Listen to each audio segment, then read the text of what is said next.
돌이켜보면 발은 늘 공기 같은 존재였습니다. 존재하지만 의식할 필요가 없는 것. 아침에 눈을 떠 화장실로 향할 때도, 출근길에 서둘러 계단을 뛰어 내려갈 때도 발은 그저 묵묵히 내 몸의 무게를 받아내며 나를 따라왔습니다. 그 시절의 내게 걷는다는 행위는 숨을 쉬는 것만큼이나 당연한 권리였습니다. 마트가 멀면 조금 더 걸으면 그만이었고, 가파른 언덕을 만나면 숨을 몰아쉬며 오르면 그뿐이었습니다. 누군가 발이 아파서 못 가겠다라고 말하면 나는 그저 무리에서 생긴 근육통이겠거니 하며 대수롭지 않게 넘겼습니다. 내 몸의 가장 낮은 곳에서 가장 고생하던 그 부위가 어느 날 나를 멈춰 세우리라고는 단 한 번도 상상해 본 적이 없습니다. 발은 늘 내 의지대로 움직여주던 충직한 하인이었으니까요. 그날 아침은 평소와 다름없는 공기로 시작되었습니다.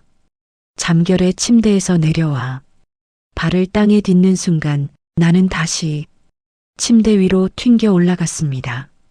단 한 번도 경험해보지 못한 통증, 마치 뼈마디 사이에 달궈진 송곳을 박아 넣는 듯한 고통이었습니다. 여보, 나 발이 이상해. 땅을 짚을 수가 없어. 아내는 당황해 달려왔고 나는 붉게 부풀어 오른 엄지발가락을 멍하니 바라보았습니다. 어제까지만 해도 내 신발 속에 얌전하게 들어있던 발이 아니었습니다. 병원에 가야 한다는 생각보다 먼저 든 생각은 현관에 놓인 구두를 신을 수 없겠다는 절망이었습니다. 그날 나는 예정돼 있던 모임도 손주와의 약속도 모두 취소했습니다. 거창한 수술대 위에 올라간 것도 아닌데 고작 발가락 하나 때문에 나의 하루가 통째로 무너져 내렸습니다. 아픈 이유를 분석할 여유도 없이 당장 화장실까지 가는 10걸음이 천리 길처럼 느껴지는 현실이 나를 압도했습니다. 그날 이후 나의 아침은 현관 신발장 앞에서 결정됩니다.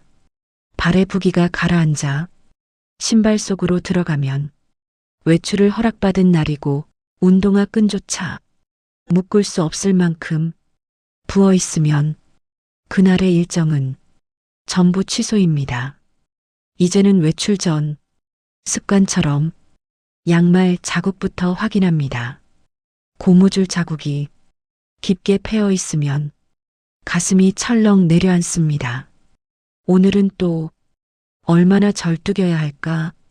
오늘 등산은 아무래도 무리겠지? 자네들끼리 다녀오게. 수화기 너머로 들려오는 친구들의 웃음소리를 들으며 나는 신발장에 걸터 앉아 붓기가 가시지 않은 발을 만져봅니다. 통증보다 더 괴로운 것은 내가 이제 남들의 속도를 따라갈 수 없다는 사실입니다. 누군가에게는 당연한 선택인 움직임이 나에게는 매일 아침 허락을 구해야 하는 기도가 되었습니다.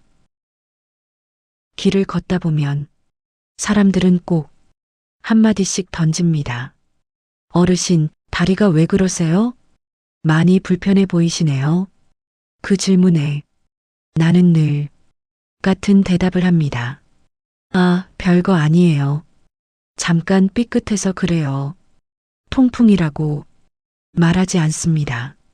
발가락이 타들어가는 것 같다고 설명하지도 않습니다. 잘 먹어서 걸린 병이라는 시선이 내 입을 먼저 다물게 합니다. 아버님, 제가 좀 부축해 드릴까요? 지나가는 청년의 호혜 앞에서 나는 더 힘주어 몸을 세웁니다. 평생 가족의 기둥으로 살았는데 이 짧은 길조차 혼자 못 걸어 도움을 받아야 한다는 현실이 뼈마디의 통증보다 더 아프게 가슴을 찌릅니다. 통풍은 몸부터 무너뜨리지 않습니다. 체면부터 무너뜨립니다. 그날 이후로 집에 있는 시간이 길어졌습니다.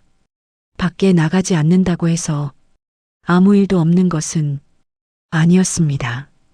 오히려 집안에서는 시간이 더 또렷하게 느껴졌습니다. 낮에도 텔레비전을 켜지 않고 소파에 앉아 있는 날이 많아졌습니다. 무릎 위에 손을 얹고 발을 내려다보며 아무 생각도 하지 않는 척 생각만 했습니다. 밖에서는 절뚝이는 걸 누구에게라도 들킬까 조심하지만 집안에서는 그럴 필요가 없다는 사실이 더 서글펐습니다. 아무도 보지 않는데도 나는 여전히 조심스럽게 걷고 있었습니다.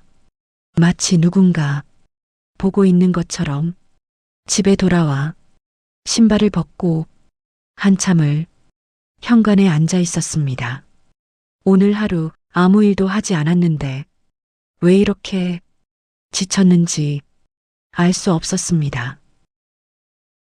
전화가 오면 한 번 더 생각하게 됩니다. 받을까 말까? 요즘 뭐 하세요?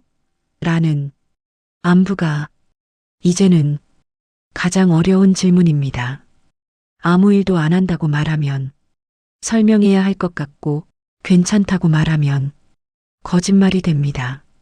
그래서 요즘은 먼저 전화를 걸지 않습니다.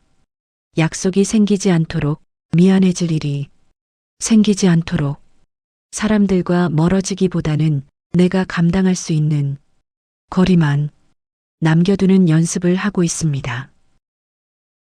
오래 아프고 나서야 나는 욕심을 내려놓기로 했습니다. 이제는 얼마나 많이 걷느냐를 계산하지 않습니다.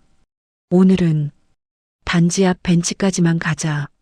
내일은 마트 입구까지만 가보자. 남들에게는 산책도 되지 않을 그 거리가 나에게는 가장 높은 고지입니다. 한 걸음을 뗄 때마다 발바닥에 전해지는 압박과 협상합니다. 조금만 더, 딱 한 걸음만. 이제야 알게 되었습니다. 많이 걷는 날보다 조금 걸어도 괜찮은 날이 더 소중하다는 것을. 여보, 오늘은 저기 벤치까지 갔다 왔어. 내 말에 아내는 웃으며 대답합니다. 잘했어요. 천천히 오면 되지. 빨리 가는 삶은 끝났습니다. 이제는 그저 도착만 하면 되는 삶입니다. 1등일 필요도 남들보다 앞설 필요도 없습니다.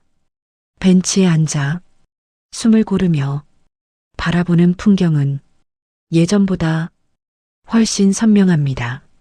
나는 이 병을 이겨내겠다고 말하지 않습니다. 다만 달라진 보폭에 맞춰 살아갈 뿐입니다. 비록 느리고 보잘것없어 보일지라도 나는 오늘도 내가 허락받은 만큼의 길을 분명히 걸어왔습니다. 오늘 이야기를 끝까지 들어주셔서 감사합니다. 앞으로 이어질 다른 이들의 삶의 기록들도 함께 해주시길 바랍니다.